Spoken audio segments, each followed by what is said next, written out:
नमस्कार दोस्तों। आज हम बात कर रहे हैं 2026 के यूनियन बजट और शेयर बाजार की रणनीति के बारे में।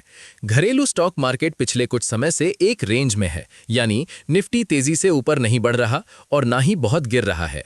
निवेशक इस समय स्पष्टता का इंतजार कर रहे हैं और इस बार 1 फरवरी को वित्त मंत्री निर्मला सीतारमण जब बजट पेश करेंगी तो यही पल मार्केट के लिए टर्निंग पॉइंट साबित हो सकता है। वैश्विक स्तर पर जियोपॉलिटिकल टेंशन और अमेरिकी टैरिफ की वजह से भी निफ्टी अभी किसी दिशा में भागने के बजाय बजट के संकेतों को पढ़ रहा है। घरेलू मोर्चे पर वित्त वर्ष 2026 में 6.5 से 7% ग्रोथ की उम्मीद के बीच निवेशक ये देख रहे हैं कि सरकार आर्थिक रफ्तार और सरकारी खजाने के अनुशासन के बीच संतुलन कैसे बनाएगी। सबसे पहले बात करते हैं 5 ऐसे प्रमुख ऐलानों की जिनकी उम्मीद बाजार को उत्साहित कर सकती है। पहला, इंफ्रास्ट्रक्चर पर अधिक खर्च। अगर कैपिटल एक्सपेंडिचर में 10 से 15% की बढ़ोतरी होती है और ये 12 से 12.5 लाख करोड़ रुपए तक पहुंच जाता है तो ये मार्केट के लिए सबसे बड़ा ट्रिगर बन सकता है। तेजस खोड़े के अनुसार सड़कों, रेलवेज, बंदरगाह और समुद्री मार्गों पर लगातार निवेश से मैन्युफैक्चरिंग और लॉजिस्टिक्स लागत में सुधार होगा। पब्लिक सेक्टर में निवेश का मल्टीप्लायर प्रभाव पूरे मार्केट में जोश लाता है, जिससे सीमेंट, स्टील, कंस्ट्रक्शन और कैपिटल गुड्स जैसे साइक्लिकल सेक्टर्स को फायदा मिलता है। दूसरा, हाई ग्रोथ वाले रणनीतिक सेक्टर्स पर फोकस।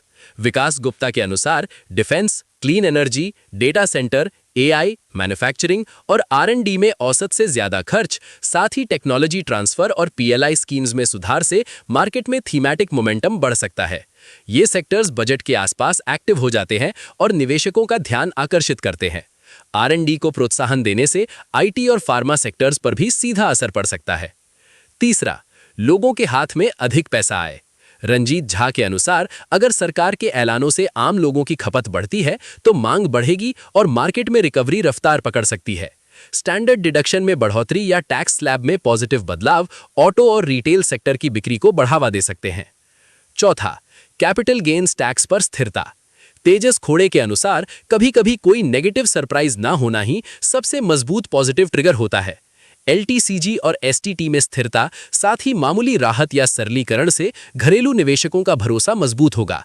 इससे मार्केट का मनोबल बढ़ेगा और निवेशक सक्रिय रहेंगे। पांचवा, कस्टम नियमों में बदलाव और एक्सपोर्ट सपोर्ट। वैश्विक सप्लाई चेन में सुधार, कस्टम ड्यूटी में रिफॉर्म, एक्सपोर्ट इंसेंटिव और द्विपक्षीय समझौते जैसे कदम textile, gems and jewellery, defence manufacturing और अन्य एक्सपोर्ट आधारित सेक्टर्स के लिए अवसर पैदा करेंगे। अगर इनपुट लागत घटती है और बिजनेस बढ़ता है तो भारत मैन्युफैक्चरिंग और एक्सपोर्ट सेक्टर में आकर्षक बन सकता है। संक्षेप में, बजट 2026 में ये 5 ऐलान अगर पूरे हुए तो निफ्टी में तेजी की संभावना काफी मजबूत है। इंफ्रास्ट्रक्चर और कैपिटल एक्सपेंडिचर से बाजार में जोश आएगा, हाई ग्रोथ सेक्टर्स और आर&डी निवेश से थीमैटिक मोमेंटम बढ़ेगा, आम लोगों के हाथ में पैसा आने से खपत में सुधार होगा, कैपिटल गेन्स टैक्स की स्थिरता निवेशकों का भरोसा बढ़ाएगी और कस्टम नियमों में सुधार से एक्सपोर्ट सेक्टर को लाभ मिलेगा। और अगर आपको ये जानकारी उपयोगी लगी हो तो चैनल को सब्सक्राइब जरूर करें, वीडियो को लाइक करें और इसे शेयर करें। ऐसे बजट एनालिसिस और शेयर मार्केट स्ट्रैटेजी की हर अपडेट के लिए हमारे साथ बने रहिए।